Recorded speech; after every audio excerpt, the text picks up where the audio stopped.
On the performance from last week, this is the first chance getting embarrassing. So, I mean, I don't know what else to say. I mean, we got, I could go into it for a while, but it was probably, it might have been one of the most embarrassing games ever that I've been associated with, so we're going to get better. What do you attribute it to? Is it stuff you guys weren't doing? Is it stuff Syracuse was doing? I mean, I think it's a combination of things. Obviously, our execution was a little off. Their effort was a lot more than our effort, and so I think that's the only thing you can attest it to. I mean, they wanted it a little more. They strained their bodies a little more than we did, so they win and we lose. Before the game, you had talked about timing, how important it was to this offense. Do you think that factored into it at all? Do you think that played any part of it, or did you guys feel pretty good with your timing? Yeah, timing was fine. I mean, we ran the same plays we ran all week, same plays we ran all year. So, I mean, timing had nothing to do with it. It was just, they out-efforted us, and I think that's – you can get into a million different things, but, I mean, that's why they won the game. Well, it obviously just watching the game speaks for itself. We got outplayed, outcoached. We did do some good things, but just as coaches, you just got to harp on the things that went wrong and the things that we can control, like coaching effort, and just go from there pretty much. Was it effort? I mean, is that what it boils down to for you guys? Well, it kind of was like a perfect storm, the way I look at it. They had a good atmosphere, a TV game. They came out fired up. We didn't match their emotion at the start. We kind of sputtered on offense at times. The defense, obviously they struggled at times too, so we couldn't just put anything together.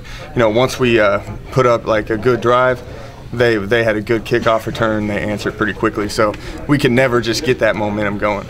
Can you talk about how Gino took this loss? I mean, he's a guy that loves to win, loves to compete. What was he like the past few days after this? Gino's a competitor. After the game, right when we flew in, we watched the tape together. Just me and him. We sat down, we watched it.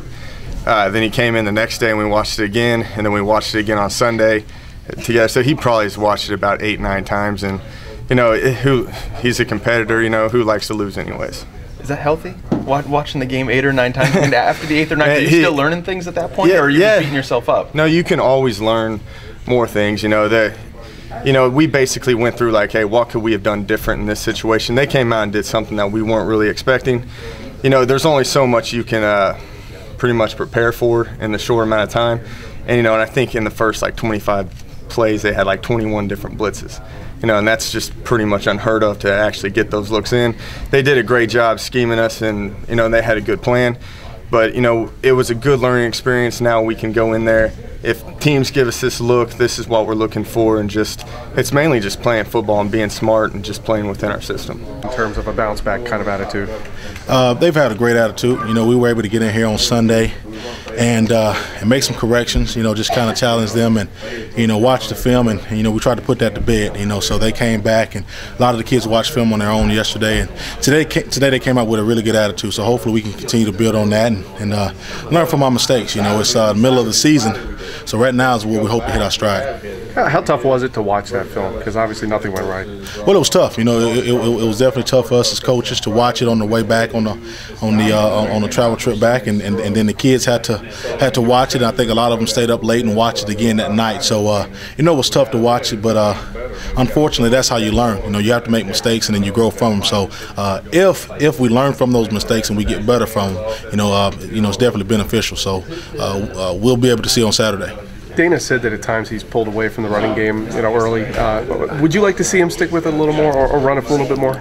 You know what? As a staff, those are things we talk about after each game. We look at what we did, what we thought we should have done more, and not only run the ball. I mean, there were some things that in the past game we wish we would have done. But if coach feels like we need to run the ball a little bit more, then the running backs, offensive line, and receivers blocking downfield, we have to be up for the challenge. So whatever it takes to win the game, that's what we'll be prepared as a staff and as a team to do. Other than that, the free guys came when they outmanned us. We just got outworked. That's the big thing. We got outworked. We had people on people. We had bodies on bodies, and it's like I told them, they wanted to get to the quarterback more than we wanted to block him. And we're going to see it this week, and I have no doubt that we're going to pick things up. But we got to finish blocks and maintain and pass pro. Karlavich said after the game last week that you all didn't see anything new in them. You're saying there's something that's new? There was probably 2 new blitzes, yeah. But again, you're going to see that every week. You know, you're going to see something new every week. But it all comes down to your rules. The new stuff didn't bother us. I mean, we had it picked up. My point is, we had seen everything, even the new things we had that we had seen that were new. We had bodies on bodies. But it seemed like the pass rush was steadily improving, but with this, losing some of those one-on-one battles, to step back, and what do you attribute to? Well, we'll find out this week. You know, I mean, it's hard to say. You know, and again, like I said, you know, you go watch a film, and you don't sit there and you see there's a whole bunch of assignment errors, there's a whole bunch of technique errors. You know, the errors come in. You know, those guys outworking us, and that's a mindset, that's a mentality, that's a toughness. That's what that is. You know, and you got to have that.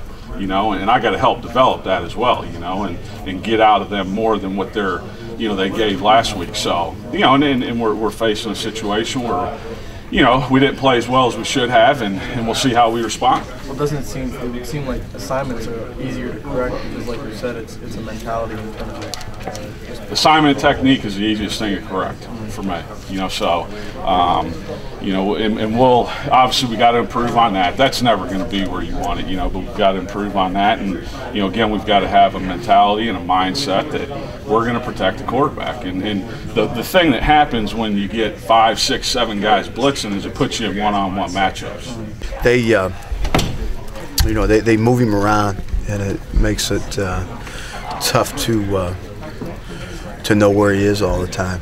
You know, one thing though, that wherever the ball is, it's probably going in his direction. But you know, they line him up everywhere, and you know, he's really a good athlete. He's a big kid, and you know, we've seen him as, you know, they've not done much with him in the Wildcat package, but you know, he's, you know, got 65 catches, and you know, he can obviously catch the football, but he's dangerous once he gets it in his hands after the catch. You mentioned the Wildcat there. Is that something you guys still have to guard against? I mean, you know he can do well, it. You know what? I don't know that they haven't shown any of it, but you know, I'm sure that they probably have it still in their package. It was a big part of their stuff last year. You know, I think they've settled in a little bit more in a traditional style offense now.